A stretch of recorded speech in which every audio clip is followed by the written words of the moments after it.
Hello and welcome to the Geek Legion of Doom. We are going to be talking about my Masters of the Universe Funko Pop collection. Now, I'll talk about most of it because I do have the original Skeletor figure that came out some time ago, but I've actually stored it away in some storage with some other stuff. So I do have that on, but I can't actually show it. So this is going to be the more recent Masters of the Universe stuff. So the first one we will start off with here is Scareglow. This one is probably the most expensive pop that I have purchased personally. You know, I got this actually from America because the ones that had already been pre-imported by into the UK were incredibly expensive, so I had to import this on myself. And yeah, of course, it's a Comic-Con exclusive from 2017, and with a name like Scarecrow, of course, he is going to glow in the dark. And he was in the original Master of the Universe run, he was actually a later addition, and I'm not sure actually he appeared in the original cartoon show, but he was a figure, because it's very much like the Return of the Jedi figures, some of the later ones in the Star Wars line, the most valuable because they made less of them, because that kind of the original line was dying down a little bit. So here we have obviously the Funko Pop, and he is Skeletor's ghost in the kind of continuity, so to speak. So that is Scareglow. The next one we're going to talk about is Trapjaw, and this is part of the Speciality series. Now there is a kind of another release of Trapjaw that's sort of come out, which is a retailer exclusive in the States, and essentially he has a different colour scheme, and but I don't really like it because it's not the kind of the classic look from the cartoon show, so I much prefer the original kind of colour scheme here. This character, before he became kind of mechanised, he was originally known as Kronis, and essentially was a kind of a badass warrior in his own right, but he obviously went through a little bit of some troubling times, so to speak, and ended up with a variety of mechanical implements, including obviously his mechanical jaw there, and an arm where he could attach various kind of weapons and stuff like that. In the cartoon, he's actually played as a kind of a little bit of a dumbass pirate, but if you read the comic books and stuff like that, he's a little bit more intelligent and a little bit more of a kind of military type. So that is Trapjaw. Next up we're going to talk about is Faker, and he is a kind of robotic android lookalike of He-Man. He was only in one episode of the original TV show, but they've actually there's actually a fan-made episode which is kind of like bang on exactly like the original TV show that actually features Faker. I think it's the Return of Faker. You can probably watch it on YouTube if you kind of search for it. And it's very much in the style of the original TV show. And this is this one was actually a retailer exclusive as well. Now, I got this as an Australian import, hence why it doesn't have the sticker.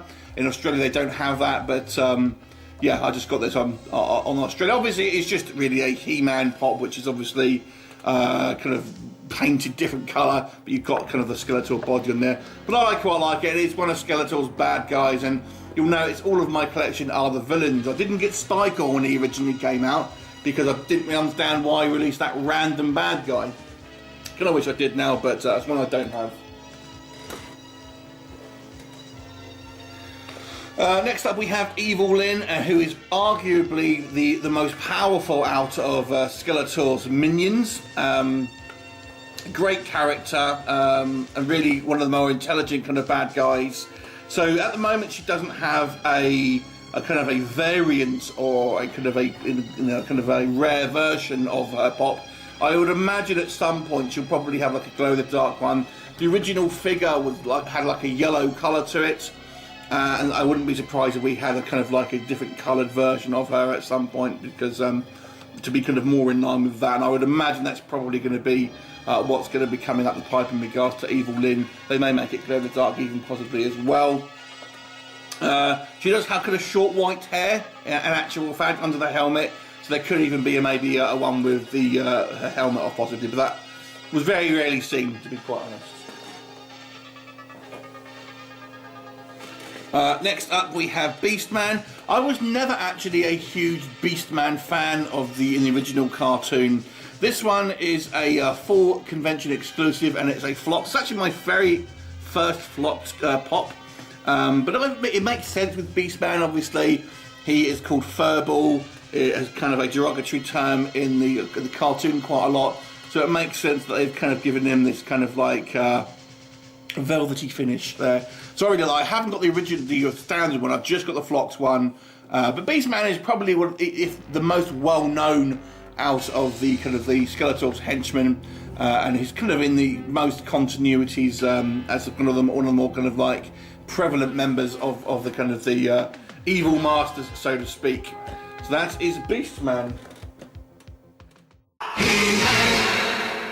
Next up we have Merman, and this is the regular kind of normal version. There's actually a variant version of this. Merman in the cartoon show was one of my favourite bad guys, and he looks cool. Now the interesting with the original figures when they came out, he looked nothing like the cartoon show, so I was always a little bit disappointed. And this one actually kind of looks more like the actual cartoon representation. I'm a little disappointed he has this spear rather than his kind of like sort of classic sword that he had. He was probably a bit more well known for. But there you go. Can't have everything, I suppose. And I also have the chase version of Merman. So the only difference, obviously, he is a different colour if you put them sort of side by side. Now, personally, I'm actually colourblind, so I never really trust my colour vision all that much. But I do remember this is more like the colour that I remember from the sort of cartoon show. I think he actually varied, to be quite honest, in episode to episode in regards to the colour. But this is actually my only chase pop that I own.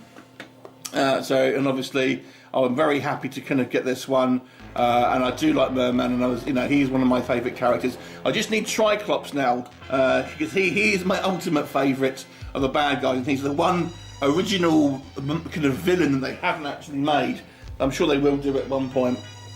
And the only other thing I'm going to show you is I did also get the Dorbs version, again the chase of Merman. This was, I got this before the Funko Pop came out, because obviously at that point Merman wasn't released, and I got the Dorb instead.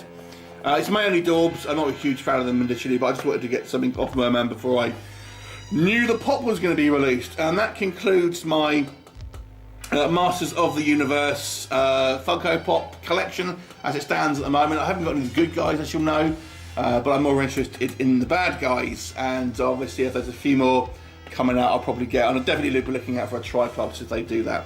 Alright, thanks for watching, subscribe if you haven't, and I shall look forward to seeing you next time. Bye for now.